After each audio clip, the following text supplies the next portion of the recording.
Assalamualaikum warahmatullahi wabarakatuh. Bertemu lagi dengan saya di video hari ini. Saya akan memaparkan secara singkat mengenai Learning Management System. Video ini saya buat karena memang di 2 hari ke depan saya akan menyajikan materi di Prodi mengenai Learning Management System. Jadi sekalian saya pikir saya bisa membuat konten di YouTube terkait tentang hal ini. Ketika kita bicara tentang Learning Management System, yang ada di benak kita pasti itu adalah sebuah paradigma pembelajaran ya, atau corak pembelajaran yang sangat mengandalkan online.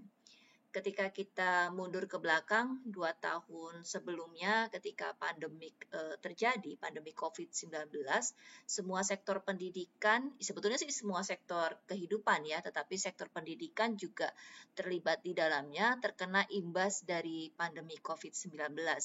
Yang awalnya para guru merasa bahwa selama ini internet atau online ya, online learning itu dianggap tidak menjadi sebuah kebutuhan utama. Nah, di saat pandemik akhirnya menjadi kebutuhan utama.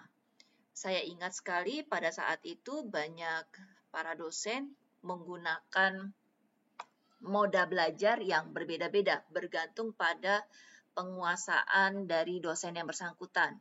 Ada yang menggunakan Moodle atau memang dia sudah memiliki LMS seperti Moodle sebelumnya ya, seperti saya memiliki website learning tersendiri, memang saya bayar hostingnya, itu digunakan untuk mahasiswa saya pada saat itu.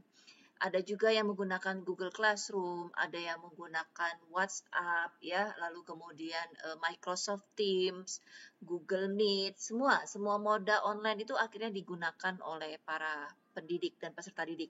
Sehingga biasanya setiap saya mau mengajar, mahasiswa akan bertanya, apakah Ibu bisa hadir? Lalu kemudian mahasiswa menambahkan pertanyaan satu lagi, Ibu, kita akan menggunakan moda belajar apa? Itu terjadi 2 tahun yang lalu. Nah, karena itulah kita kemudian baru kenal sekarang ini dengan Learning Management System, yang sebenarnya istilah ini sudah sering kali kita dengarkan, hanya saja fokus perhatian kita barangkali belum terlalu intens, tidak seperti saat ini. Secara definisi, ada yang mengaparkan bahwa LMS itu adalah perangkat lunak, ada yang mengartikan LMS itu sebagai lingkungan belajar, tetapi apapun yang diartikan di dalam definisi LMS, kita sepakati bersama bahwa LMS itu bisa dikatakan sebagai perangkat lunak, bisa juga dikatakan sebagai lingkungan belajar. Lingkungan belajar yang bagaimana? Lingkungan belajar yang berbasis daring atau online atau dalam jaringan ya. Sehingga ruang kelas yang tadinya sifatnya itu adalah tradisional atau tatap muka, kita pindahkan menjadi ruang kelas virtual, di mana corak belajar untuk LMS ini bisa berlangsung secara sinkronus ya, sinkronus maya, serta juga bisa berlangsung secara asinkronus. Kalau asinkronus itu artinya bahwa guru dan siswa atau dosen dengan mahasiswa tidak berada di tempat yang sama dan tidak berada di waktu yang sama. Biasanya terjeda waktu. Sehingga asinkronus bisa kita bedakan, ada asinkronus mandiri dengan asinkronus kolaboratif. Nah, corak belajar untuk LMS ini bisa melibatkan 3 hal tersebut, sinkronus maya, lalu kemudian asinkronus secara mandiri, ataupun juga asinkronus secara kolaboratif ya. Dan LMS ini bisa kita lihat bahwa dia sangat bergantung kepada online. Tanpa adanya jaringan, maka LMS ini tidak bisa dibuka. Minimal, meskipun LMS ini bisa dibuka di berbagai gadget yang kita miliki, misal kita bisa buka di laptop, kita bisa juga buka di smartphone, ya.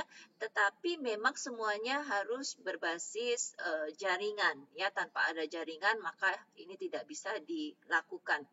Nah, prinsip belajar menggunakan LMS itu bisa belajar di kapanpun, ya.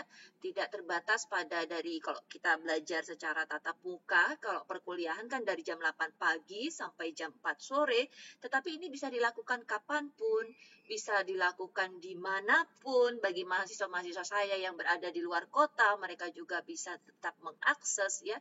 Dan ini yang sangat saya sukai dari LMS, itu sangat mewadahi semua kecepatan belajar dari mahasiswa saya. Saya tidak katakan bahwa mahasiswa saya bodoh, mahasiswa saya sedang, mahasiswa saya pintar. Tidak, karena itu semua bergantung pada tipe gaya belajar yang mereka miliki.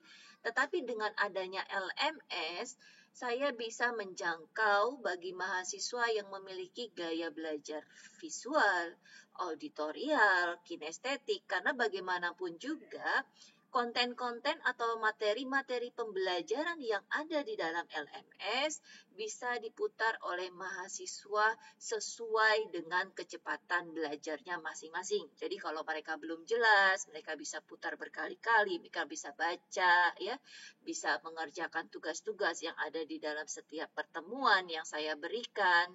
Lalu kemudian juga mereka bisa menonton video YouTube saya, gitu. Terlepas daripada video apa yang mereka tonton, tetapi paling tidak semuanya mengarah kepada topik atau pertemuan yang sudah saya tentukan itu dan dimuat di dalam LMS. Nah, ini kita bisa lihat ya, sebelum pembelajaran fully online, ya, benar-benar secara penuh kita lakukan online.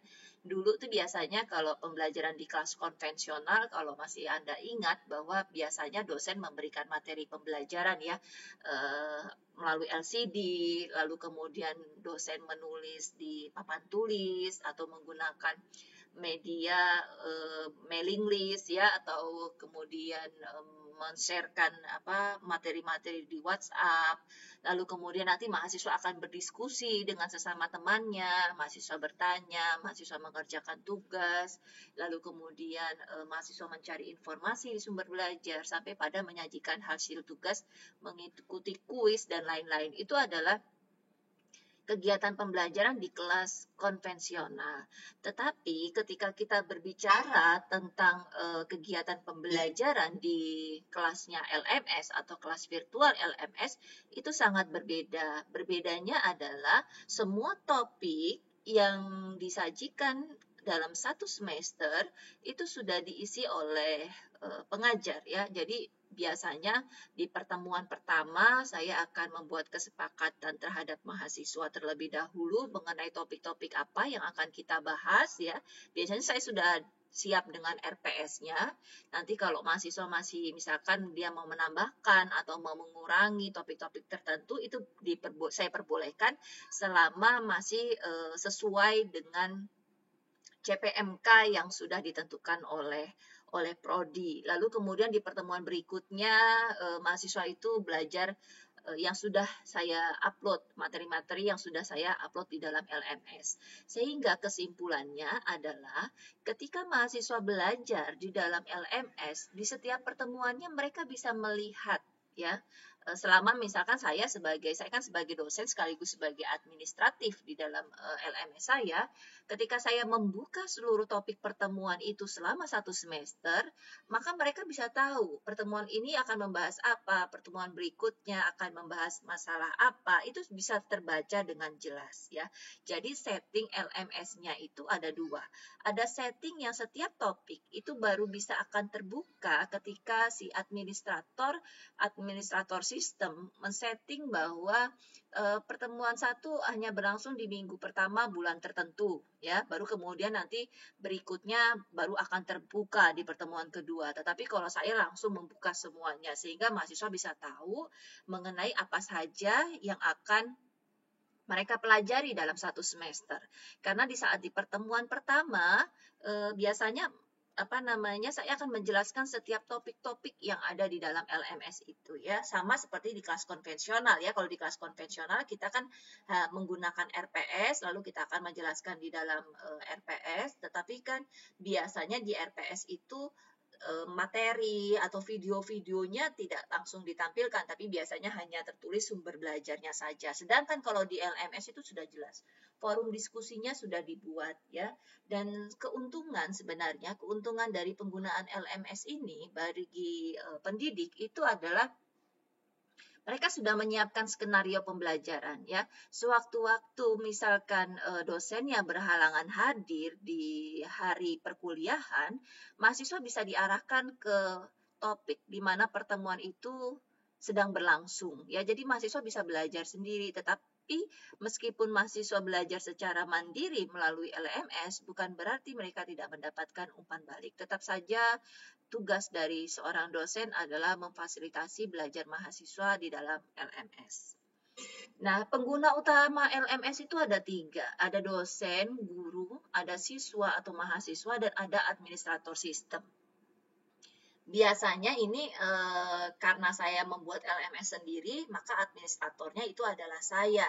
Tetapi ketika satu kampus memiliki LMS tersendiri, misalkan di Universitas Negeri Jakarta kami memiliki LMS online tersendiri yang namanya Online Learning UNJ, itu biasanya administratornya ada sendiri, ya. Jadi nanti pihak dosen akan menghubungi administrator sistem meminta akun dan dibuat peranannya sebagai teacher. Ada teacher, ada editing teacher, ya. Kalau teacher itu artinya kita tuh tidak bisa membuat course lainnya, ya. Biasanya hanya terbatas, hanya mengajar saja sesuai mata kuliah yang sudah tertulis di dalam LMS.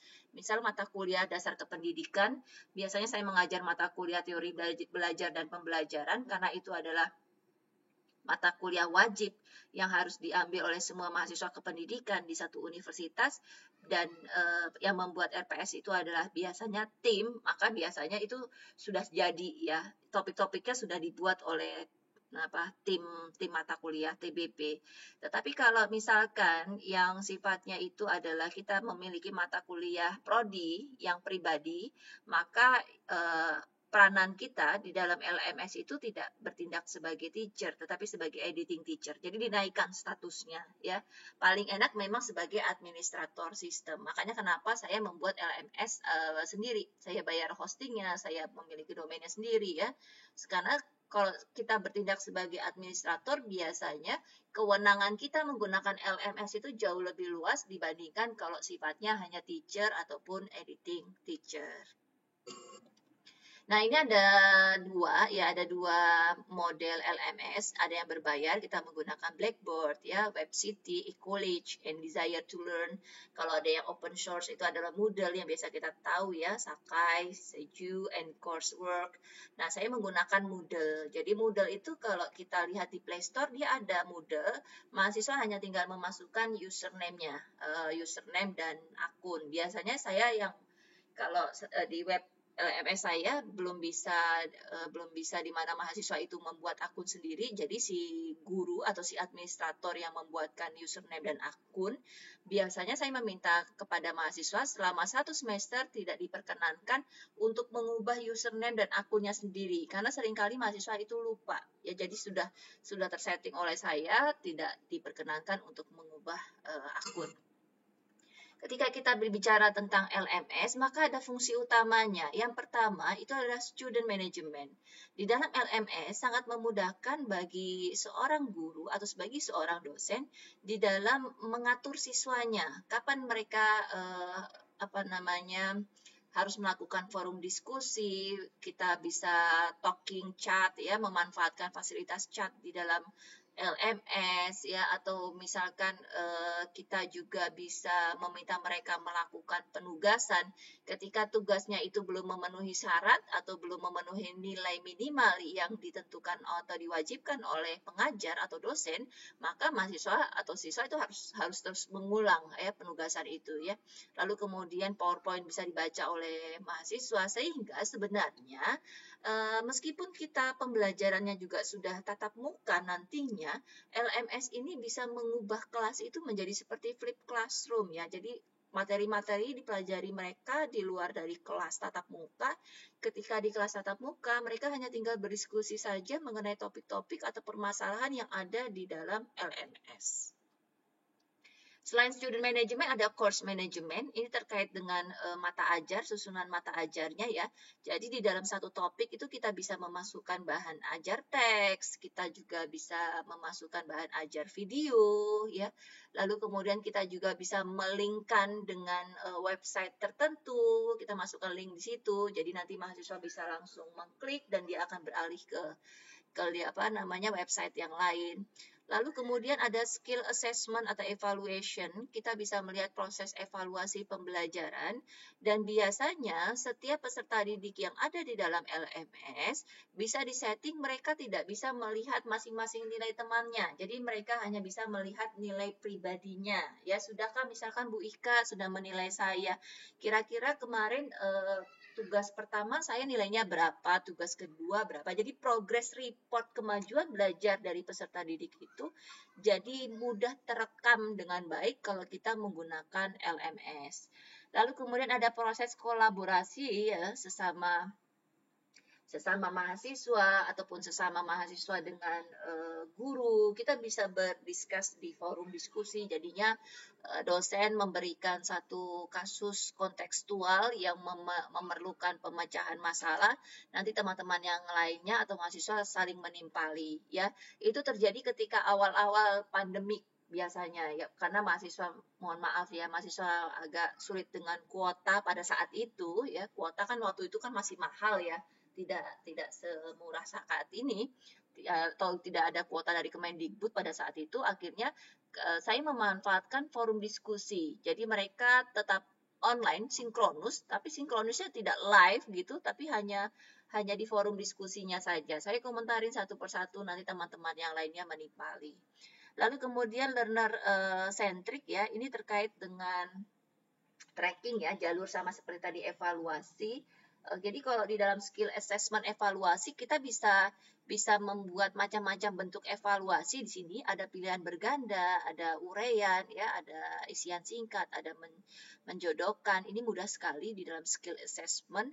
Lah kalau tracking system akan kelihatan berapa jumlah nilai yang sudah kita peroleh ya. Kalau bahasa kita itu menabung nilai. Jadi nilai Anda itu bergantung pada usaha ketika keaktifan Anda di dalam forum diskusi dan sebagainya.